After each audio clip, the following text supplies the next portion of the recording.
Birdsville track cuts through 3 deserts in South Australia, the Strzelecki, the Tarari, and the Sturt Stony Desert. But for most travelers, it's not about the desert, it's about Birdsville, an archetypical outback town with probably the most iconic pub in the world. From Maury, South Australia to the illustrious Birdsville. This is the Birdsville track. Originally a stock route for pastoralists bringing cattle from outback Queensland and the Northern Territory to Port Augusta, this formed road retains a little of its former glory as a 4-wheel drive only track today.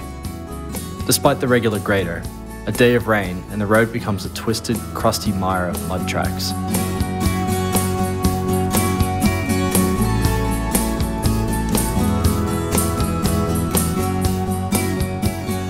Gibber Plains lie on both sides of the road, but we saw this country, the driest in the continent, greener than it has been in 30 or more years. You have to be prepared out here. A simple flat tire, if you don't have the right equipment and plenty of water, can kill you. You have to have a healthy respect for this country, which doesn't look so bad through the windscreen. Take a walk outside though, out of sight of your car, and the emptiness, the soul-shrinking scale of this place really hits you.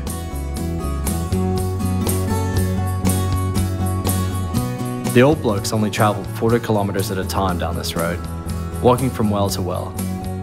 Today, the Birdsville track can be done in a day, but it's much better to stop halfway at Mungarani and soak in a real outback oasis and a few cold beers with Phil.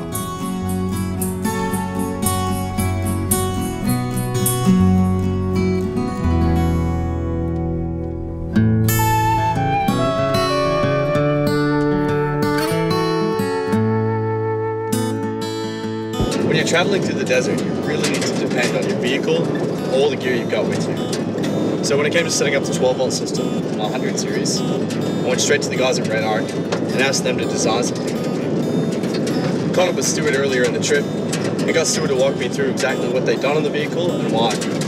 Stuart, you guys were kind enough to set up my 100 series with a pretty awesome 12-volt system. I've got you here and I wanted to find out exactly what you guys did and why.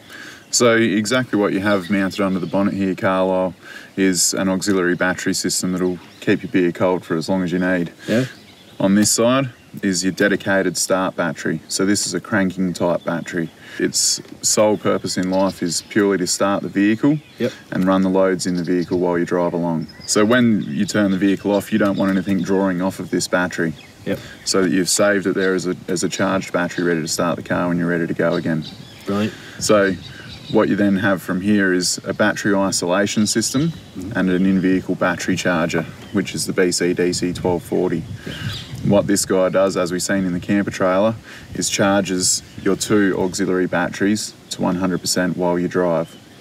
Recognises when the vehicle is running, so it knows when it can take power from here. Recognises when the vehicle's shut down, so it stops taking power from here and leaves your start battery ready to go. That's awesome. And again, keeps the beer cold, which is really all I need to know at the end of the day, isn't it? Exactly. And it's important that you have deep cycle batteries as your auxiliary batteries, because the difference between a cranking battery and a deep cycle battery is a crank battery is designed to have a large amount of current taken from it for a short time, whereas a deep cycle is meant to have a small amount of current taken from it for a long time. And you can discharge it much deeper without damaging it. So you guys also fit a brake controller on this? Absolutely.